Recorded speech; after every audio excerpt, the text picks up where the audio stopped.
My name is Lena Marlowe, 36 years old. The scent of roasted chicken should have meant comfort, something simple and Sunday soft, but the air in my parents' dining room felt like weather about to break. Humid, charged, the kind that makes the windows sweat. The table was set to impress. Ironed runner, mismatched candlesticks Carol swears are eclectic, glasses that still ring if you flick them. Rhonda sat directly across from me, arms folded, tapping one nail against the wood like a metronome set to impatience. Beside her, Tamara Boyd leaned in close, whispering, the kind of whisper that wants to be heard. "Lena, sit," my father said, voice flat as he pushed the mashed potatoes my way. I looked past him to the buffet where a stack of envelopes fanned out, red stamped notices peeking like tongues. Walter saw my eyes catch and nudged the envelopes farther under a dish towel. It was nothing, the gesture said. It was everything. We didn't make it through a single polite bite. "We need to talk about my event," Rhonda announced. Tapping stopped. "It flopped. I'm in debt. 20,000. The number landed in the middle of the table like a dropped skillet.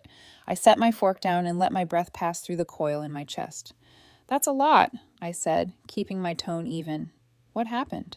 "It doesn't matter what happened," Tamara cut in, head tilted, smile sharp. "What matters is family. Your sister needs help. Sponsors are skittish now, and exposure only goes so far." That word, sponsors, snagged. I looked at Rhonda for substance, for a plan, for anything beyond the pouch she still used to win our mother. "Is there a budget, a breakdown?" I asked. "What's the shortfall beyond the 20? "It's 20, she repeated, jaw tightening. "You've helped before." On Reflex, I inventory my last 5 years like I do the cooler in my shop. What's fresh? What's wilted? What keeps disappearing? Walter and Carol's rent, utilities. Rhonda's car note that one spring when she cried into my shoulder on the porch until my shirt smelled like salt. "I've paid a lot of bills," I said quietly. "I have a business to run. It's not—" "Don't start," Carol snapped, silverware clattering against the plate she set too hard. "Family sticks together. We raised you better than this." I swallow the hurt because it is familiar. Raised me to be useful, I think, and the thought arrives with no apology. "I'm not saying never," I add aloud. "I'm saying I can't keep—" Tamara laughed, a small, practiced scoff. "You sit in your cute flower shop acting like the world will end if you don't trim another tulip. Your sister's career is on the line." Rhonda's eyes flicked up, then down, in a movement that looked like guilt and felt like habit. "You've got the money, Lena," she said, softer. "It's just 20. "Just." My father pressed his palm flat on the table. The glasses trembled as if startled. "We're embarrassed," he said, looking at me, not at the receipts in my memory. "In front of Tamara," he added, as if her presence had rearranged the universe's moral physics. "You've become selfish. If you can't help, you don't belong here." I looked at my mother for the counterweight that used to exist when I believed the ground beneath us was floor, not ice. She stared at her plate. Somewhere in the house, the AC kicked on, and the candle flame leaned right, bright and helpless. I spoke to Rhonda, not them. "I'm not paying it." Silence. Then the scrape of my father's chair on tile, a sound that remembered every argument we've ever had.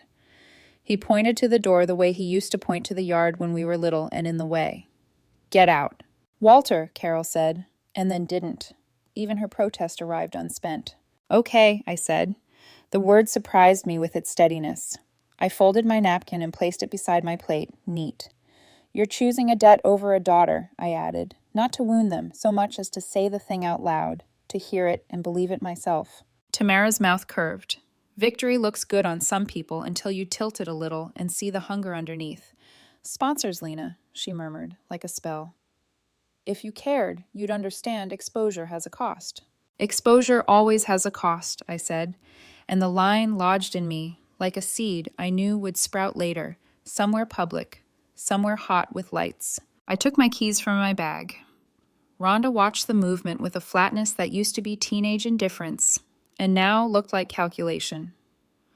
"You'll regret this," she said, softer still, as if we were alone. "You always come through." I paused at the doorway. The dish towel had slipped. A red-stamped envelope winked at me, and for a second I felt the old reflex tug. Fix it, cover it, keep everyone standing. Love, in our family, had always been indistinguishable from rescue. I let the feeling crest and pass. Not this time, I said.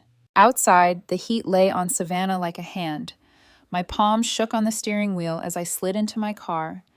The porch light threw a weak pool onto the yard, catching the azaleas I'd given Carol last spring when she said the house felt tired. I'd paid for more than flowers.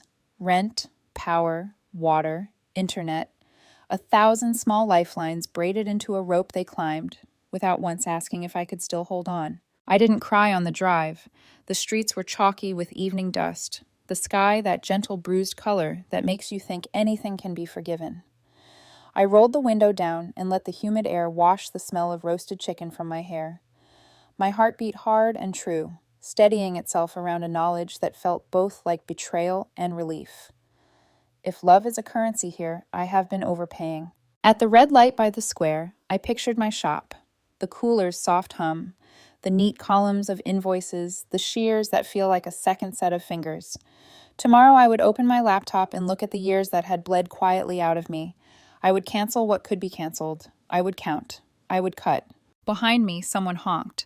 I eased through the light and, for the first time in a long time, didn't volunteer to be the solution. A storm had broken, and it had not been the sky.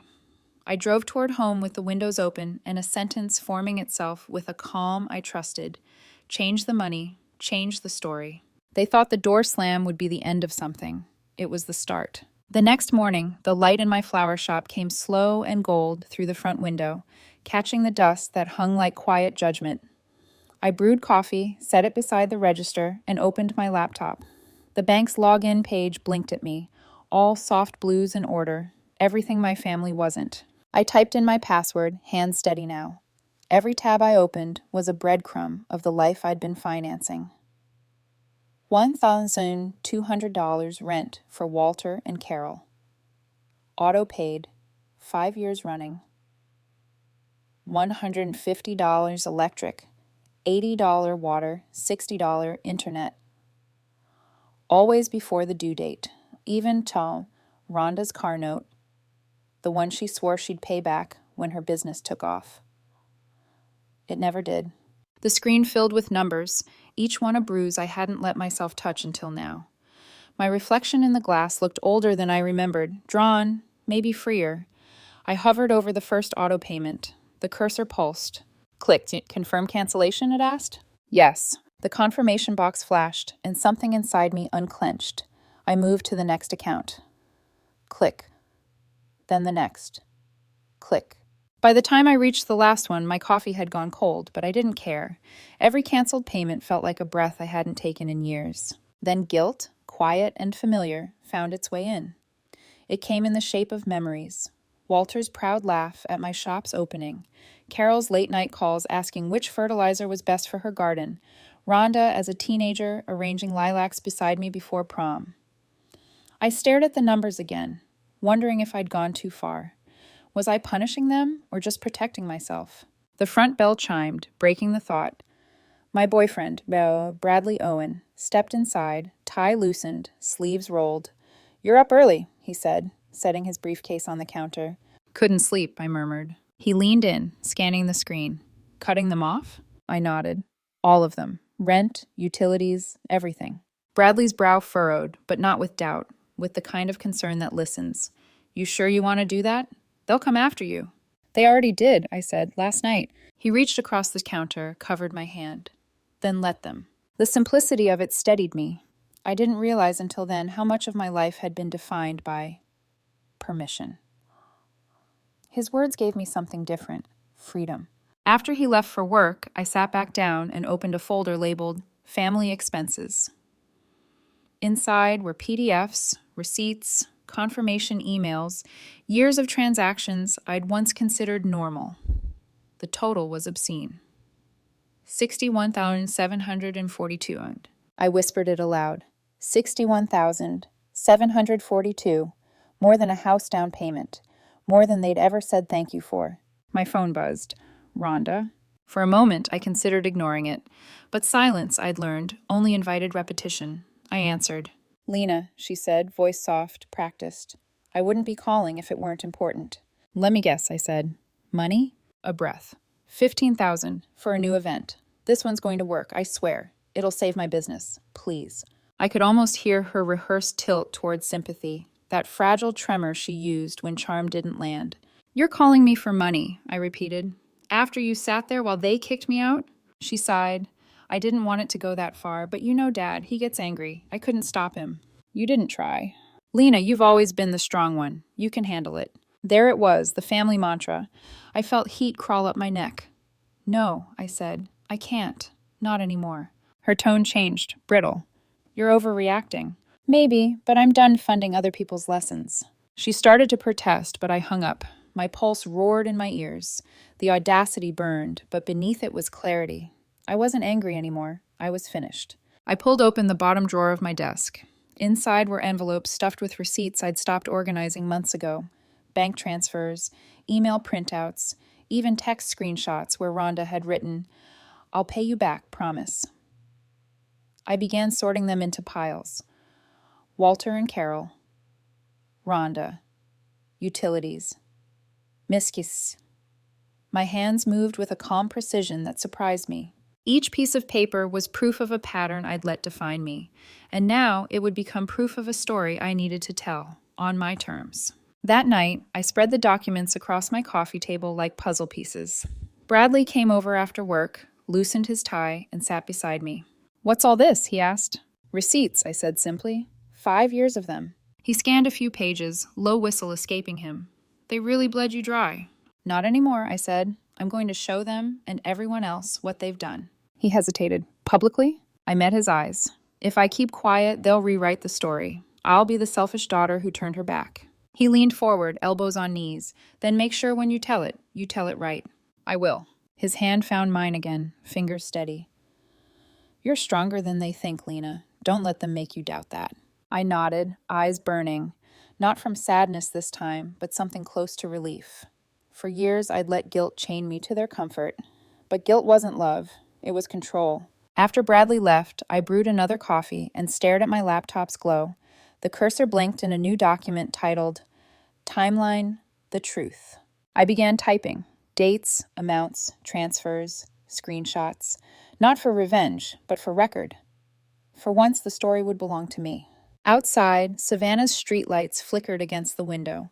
The city hummed, alive with other people's lives, other families having dinners that didn't explode. I envied them for a heartbeat, then exhaled. Tomorrow, I'd reach out to someone who could make this story bigger than a family fight, someone who'd make the truth impossible to bury. For now, I saved the file, the glow of the confirmation box washing over me like sunrise. For the first time in years, I felt lighter, still angry, still sad, but free. And somewhere deep down, a thought began to root. If exposure had a cost, maybe it was finally a price worth paying. 2 days later, I was arranging white lilies in the shop window when my phone buzzed with a text from a regular client, a woman named Delilah Crane, the kind who always came in chatty, asking for something hopeful. Her message read, "Heard what happened at your parents' dinner. Are you okay?" My stomach tightened. I hadn't told anyone, not a word. By noon, 2 more messages came in. Then a call. Word had spread, as it always does in Savannah, a city small enough to remember your grandmother's maiden name, but big enough to make your pain feel public. I smiled at customers, packed bouquets, took orders, but every few minutes, my phone lit up again. Whispered sympathy wrapped in curiosity. Someone had talked. That evening, I closed the shop early, sat behind the counter, and scrolled through a local community page. There it was, a post by that Tamara Boyd, Rhonda's ever-loyal sidekick. Some people don't understand loyalty.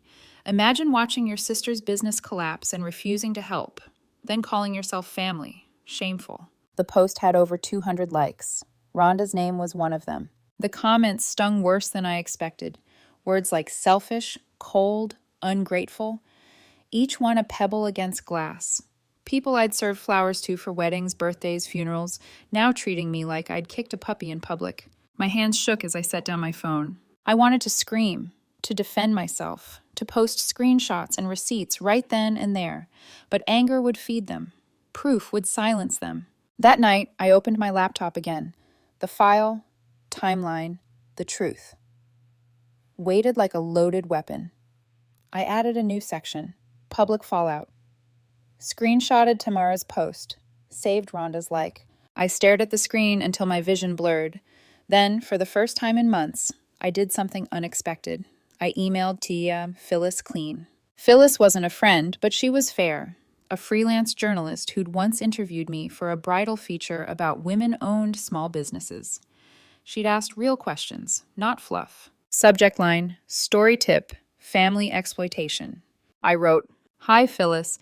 I have documentation showing years of financial abuse within my own family, tens of thousands paid, receipts, texts, everything. They're now defaming me publicly to cover it up. If you're open to it, I'd like to meet. Lena Marlowe." I hit send before I could lose courage. The reply came an hour later. "Tomorrow at 11, coffee on Bull Street. Bring everything." The next morning, Savannah wore that deceptive calm it gets before a storm. Light breeze, quiet streets, the air too still. I arrived early, folder in hand. Phyllis was already there, hair pinned back, a notepad beside her cup.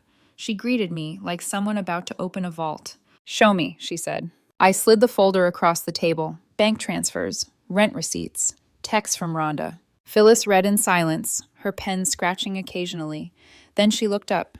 "You're sitting on 5 years of proof, Lena. They've bled you dry." "I know." "Do you want justice or exposure?" "Both," I said. "But I want the truth told right. They'll twist it otherwise." Phyllis nodded slowly. "Your sister has that community fair next month, doesn't she?" I blinked.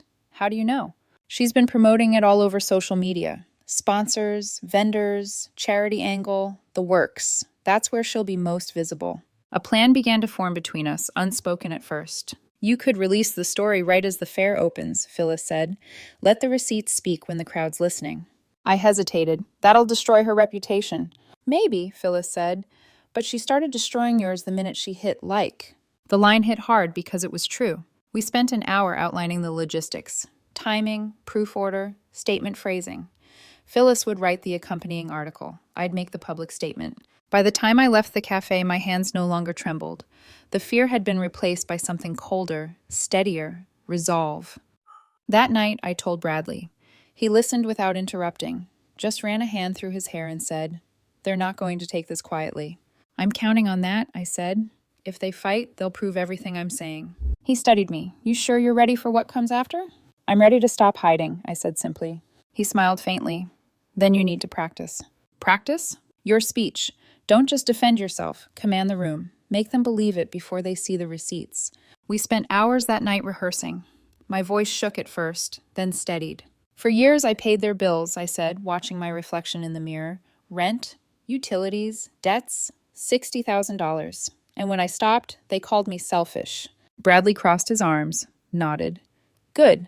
Now look up when you say selfish, like you're handing the word back to them." I did, again and again, until it felt natural.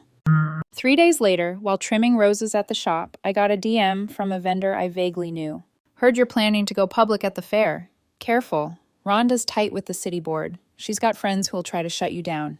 I stared at the message for a long time, the words, "try to shut you down," pulsing in my head. So it was true. Rhonda had built her success on connections, not competence. I smiled to myself, let them try. Because this time I had something stronger than guilt or fear. I had proof. And when the truth came out, it wouldn't whisper. It would roar. The calendar on my desk had a single date circled in red. Community Fair, 3 weeks. I capped my pen, drew a second line under it, and whispered to no one. 3 weeks until the reckoning. The morning of the fair rose sharp and bright, like the world itself had been ironed. Savannah's square was already alive, banners flapping, kids chasing bubbles, the scent of kettle corn mixing with sunblock and nerves. My hands were steady, though my heart thudded like a warning drum.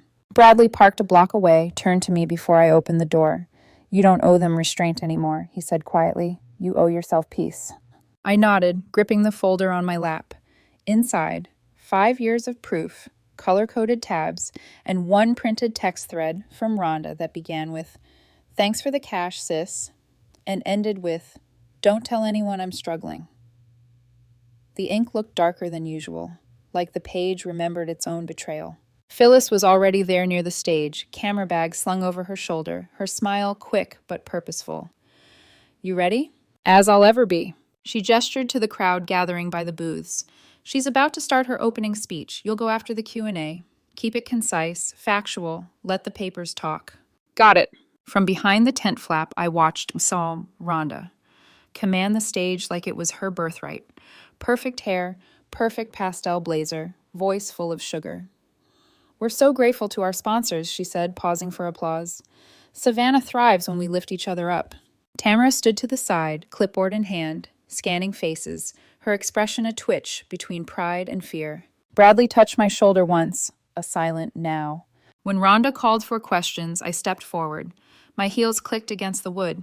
Every head turned. Lena Marlowe, I said, my voice steady enough to surprise even me. I have something to say. The mic was warm in my hand. I heard my pulse in it. For 5 years, I began, I paid my family's rent, $1,200 a month. I covered utilities, internet, car payments, even debts, $60,000 in total. A ripple moved through the crowd. Some faces shifted, others froze mid-laugh. Rhonda blinked. Lena, this isn't... I opened the folder. Here's the proof. Bank transfers to Walter and Carol Marlowe. Receipts. Text messages where my sister promised to pay me back. Gasps now. Whispers like wind through paper. I read aloud. You're a lifesaver. Promise I'll return it soon. Then I held up the printout. She never did. Tamara lunged for the mic, voice sharp. You're twisting the truth. But Phyllis was already filming. Let her finish, she said. I turned to Tamara. You mentioned sponsors last month at dinner. The same sponsors who backed Rhonda's failed event? Are you one of them? Tamara's eyes widened, too fast. The crowd noticed. What's she talking about? Someone shouted. Rhonda's mouth moved, but no sound came. Her charm cracked like a dropped glass. I kept going, calm now. They called me selfish for refusing to fund another bailout. They threw me out of my parents' house for saying no. Then they spread lies online to protect their image. A vendor I knew stepped closer, arms crossed. Is that true, Rhonda? Another voice. She's always been honest with her customers. I've known her for years. The tide shifted. The same whispers that had once condemned me began to turn. Faster, louder. Phyllis angled her camera, catching every word. Tamara snapped. You're jealous. You want to ruin her. I shook my head. I wanted fairness. You chose lies. Bradley's voice cut through from the crowd. Low, certain. She's telling the truth. Silence followed. Rhonda looked at me, her face pale beneath the Savannah sun. You didn't have to do this, she whispered. Yes, I said, I did. I gathered the papers back into the folder, closed it, and stepped down. Behind me, murmurs swelled into something I hadn't expected. Applause. Not thunderous, but sure, like quiet agreement finally made audible. Phyllis caught my eye, nodded once, the look of a woman who knew the footage she had would travel far beyond this fairground. Bradley met me halfway down the steps. It's done, he said. But it wasn't, not yet. Because as we walked back toward the booth-lined street, I glanced over my shoulder. Rhonda stood alone on stage, Tamara arguing beside her. The crowd had already begun to drift. Her sponsors, those precious lifelines, were packing up their banners. And for the first time since childhood, I didn't feel small beside her. I felt equal, maybe even free. That night, my phone wouldn't stop buzzing. Messages, tags, reposts. Phyllis's article had gone live. Local florist exposes years of family exploitation at public event. The video had thousands of views already. The comments weren't cruel this time. They were curious, sympathetic, even admiring. She did what most people are too scared to. Proof wins over gossip. The next morning, a regular customer walked in with a bouquet of daisies. For you, she said simply, for standing up. I smiled, throat tight. Thank you. For once, it wasn't a transaction. It was recognition. Hey. By evening, Rhonda's event page had been deleted. Tamara's profile went private. I didn't celebrate. I didn't gloat. I just stood in the doorway of my flower shop, watching the neon sign hum softly against the night. Bradley joined me, sliding an arm around my waist. You okay? I'm not angry anymore, I said. Just done. He nodded, kissed my temple. That's enough. The city around us buzzed like a hive, alive, unbothered, endless.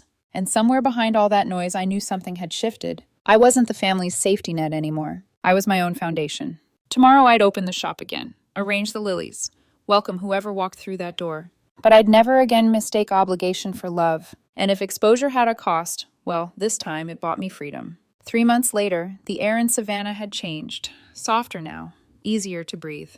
Spring came early that year, and my flower shop smelled of lilac and wet soil instead of fear. The scandal that once felt like it would swallow me had become something else entirely. Background noise. A hum I could live with. The morning sun spilled across the display table as I arranged new stems, pink peonies this time, lush and unapologetic. Beside me, Kevin Walsh, my new assistant, tied ribbon around a bouquet with quiet focus. 28, bright-eyed, the kind of person who whistled while he worked. "You've been booked solid all week," he said, looping the ribbon into a neat bow. "Savannah's wedding season loves you." I smiled. "I'll take wedding chaos over family chaos any day," Kevin chuckled. "Fair trade." The bell above the door chimed, and a familiar face stepped in. Phyllis Clean. Camera slung around her neck, notepad tucked under her arm. "You're a hard woman to track down these days," she said. "Busy's better than broken," I replied, wiping my hands on my apron. She grinned. "I just came to say, you did good, Lena. That video? It hit 100,000 views last week. People are still sharing it." I blinked. 100,000? She nodded. "And not the hate you'd expect. Women writing in, saying they wish they'd done the same. Some even calling it the Marlowe moment." I laughed, shaking my head. "That makes it sound like a movement." "Maybe it is," she said softly. "You showed people it's okay to say no, even to blood." Her words landed deeper than I expected. I thanked her, and after she left, I stood at the counter for a long time, letting the quiet settle around me. Across the street, the old fairground banners still fluttered, faded now. Rhonda's name had been scraped off the sponsor list for good. I hadn't heard from her since that day. Not a call, not a text. Same with Walter and Carol. Their numbers were blocked, but that didn't stop the world from being small. Rumor said they'd sold the house, the one I'd kept afloat for years, and moved to Florida for a fresh start. A neighbor mentioned seeing them pack in silence, boxes labeled kitchen, garage, regret. I thought I'd feel triumphant. Instead, I just felt nothing. Maybe that's what healing is. Not joy, not revenge, but the slow untangling of emotion until the cord goes slack. That evening, I closed up the shop early. Bradley was waiting on the porch with 2 glasses of wine, the sunset spilling gold over everything it touched. "Busy day?" he asked. "Good busy." I sat beside him, kicked off my shoes. Phyllis stopped by. Apparently I'm an inspiration now.